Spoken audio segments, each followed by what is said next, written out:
Today I'm going to take you with me propagating to make free plants on a very rainy day. Hi, it's Robbie from Southern California, and today we're going to propagate this particular plant. But let me tell you something. You can do it with any other plant the same exact way. It's just that I absolutely love these plants and I'm trying to get as many as I can. This is called a mushroom plant. Now this is a food container that I just painted and I decoupaged some stuff I got out of a magazine. I actually printed that one. That's from a magazine, and that's a sticker, and then I decoupaged over it. I could have done 2 coats. I didn't bother. Now I want to put this somewhere where water won't drip everywhere. So I'm going to do the tool system that I use. And this is by putting some tool in here and then trimming the tool. Now the reason I do that, you know what, let's just, got the wrong scissors, but this will have to do for today. The reason I do it this way is I save on containers, as well as I don't have to worry about water dripping out, and it's the easiest thing to transplant. Now I could play around with this right now and try to hold it down, but I think I'm going to show you this. This is just a little scissors. You can get this almost anywhere. And these, you can cut the lid. Here's the lid that came to this.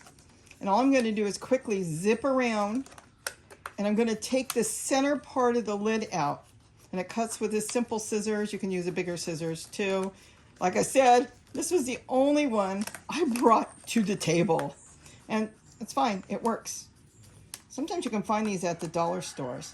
All right, now I've got the center out. Do not throw this away, because this you slice and you can make labels out of this. So right now we're going to put that there. I'm going to tuck this in. Make sure all the tool can be grabbed when I'm ready to transplant it. And now we're just going to snap it on. Now I've got the tool snapped on. And I can trim this up if I want to too. Very easy to just take a scissors and cut it. Now I'm going to put some kitty litter in. If you don't have kitty litter, don't worry about it.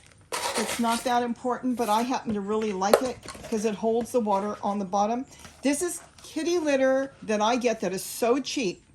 It's strictly clay. There's no additives in it. There's nothing in it to, no perfumes or anything.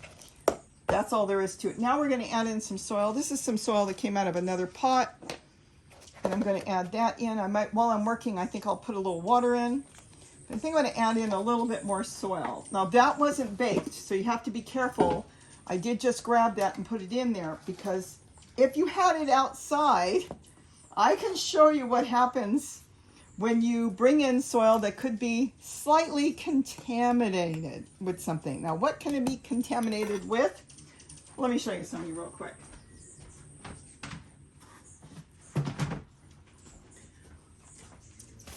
I grabbed soil from outside and I planted old onion seeds in here. Now, these onion seeds were like 4 years old. Onion seeds don't last that long. So nothing came up, and all of a sudden this came up. Now, if I didn't know better, I'd go, yay, I got 1 onion out of the old onion seed. No, that's a tomato coming up. I don't know what kind it is. It was in the soil because the soil was taken from the bag outside. So a tiny seed either flew in, or I carried it on in my hands, or maybe it got into the onion seeds. I don't know, but now I have a tomato growing. So going back to this, I'm going to add in a little bit more soil that I have baked at 350 degrees for 15 minutes, and I let it cool. I've told you, you can go watch the video how to do it, because I use a roasting pan with a lid. You don't want to lift the lid until it cools, because it'll be steamy, and you don't want to get any soil, particles or anything out into the air, or you don't want to breathe it in. So just wait till it cools, and then you can open it. Have I peeked before when it was hot? Of course I have. I'm just letting you know that's a really good way of doing it. Okay, now, let's see.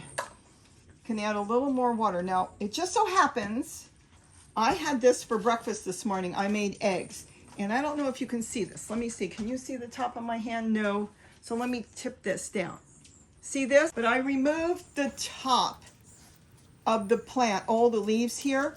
Now I see growth here, and I see growth here coming, new leaves. So what I'm going to do is I'm going to cut just to the growth. And I think I do see some growth here. You know what? No, I'll take this one to here. That will bush out the plant. I'll leave this and take this one. I'll take this one to here as well. So now I've got 2 plants, and this is going to get bushy right here because there's new leaves coming here. Already new leaves here. I could do one more. You know what? Let's go ahead and do one more because I see new leaves. Let me double check. Yeah, we got leaves coming through there. I'm trying to see. I've got leaves coming here. Let's see how far down I want to go. You know, I might go ahead and just take it to here. This will create this plant to get bushy. There's actually 3 of them in here. See the tiny one down here? Because I keep adding in more stems. And then I've got this big one that will bush out more because I keep eating from it. And then I've got this one. So we're going to set this aside. Now, like I said, you can do this with hibiscus. You could do this with roses. Now it's just a matter of making holes and putting it in. Can you see? Let me see if you can see this, and if you can't, I'll move the camera better. Okay, so now we're just going to make holes. I've got an old cheap kid's paintbrush. We're just going to start pushing it in, and I try to make sure I get at least one good joint in like that, but you can do more. They come up really good from the bottom, so I'm going to put 3 in here. This way, when I'm ready later, it will be very easy to transplant. All I have to do is lift the entire thing out, the tool and everything, and then I can separate them then. These have been growing on the windowsill. But like I said, if you go out driving somewhere, you go to a friend's house and they've got hibiscus growing, I do it with that. Ask them if you could do some cuttings and then go ahead and take it home and do this and start making your own free plants. And that's all there is to it. Now I don't have to worry about any, except for the dirt on my table, any water coming out of this pot. I can sit this anywhere. And as far as this, let me show you what I do with this.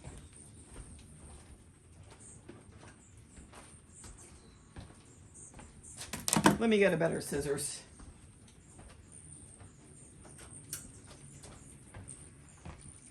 There's so many ways you can do this. You could simply just cut it and use it for small stakes, or you could just do it this way, and I do this a lot.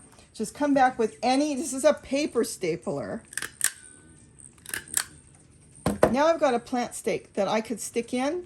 I can write the name, and this will last all through the garden season. And the same thing, you could just use this and stick it in and use that as a plant stake. But this way you'll know exactly what it is. If it was something I wasn't sure, if I was going to drop in an extra seed, I will mark it now because I've got things growing around here. I'm not sure what it is. But that's how easy it is. Then just take a Sharpie or a pen and go ahead and write it on. And let's say I was going to do that. I could put mushroom plant. I could put the date if I want, and then I can just stick it in there with the plants. And I don't have to think about what it is. And it didn't cost me anything, and you're recycling and you're upcycling things that you had around the house. But this is a great plant. Like I said, I just made eggs. But isn't that cool? And now you can have all your own free plants. Now this one is the 2-system one, where I actually do have holes in this. But here's the thing. See the holes on the bottom? And oh, you see the roots coming through now too. So it's got a good root system. The issue with this one is I will have to tip this upside down to try to get them out, and that's fine. We all do it. They've been doing it for over 100 years in nurseries. But with this one, I won't have to tip it.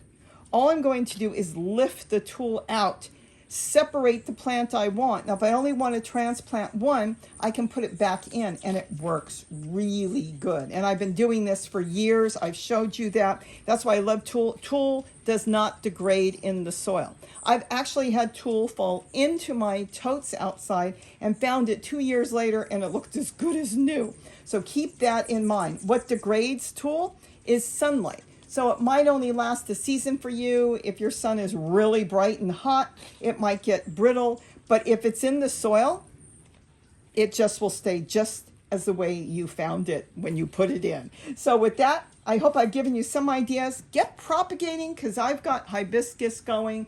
I've got wildflowers going that I did cuttings on. There's so many things that I have done, and I know you can do it too. And this is going to give me 3 free plants off of this one plant that I trimmed, and now I'm just going to keep getting more plants. So with that, have a wonderful day.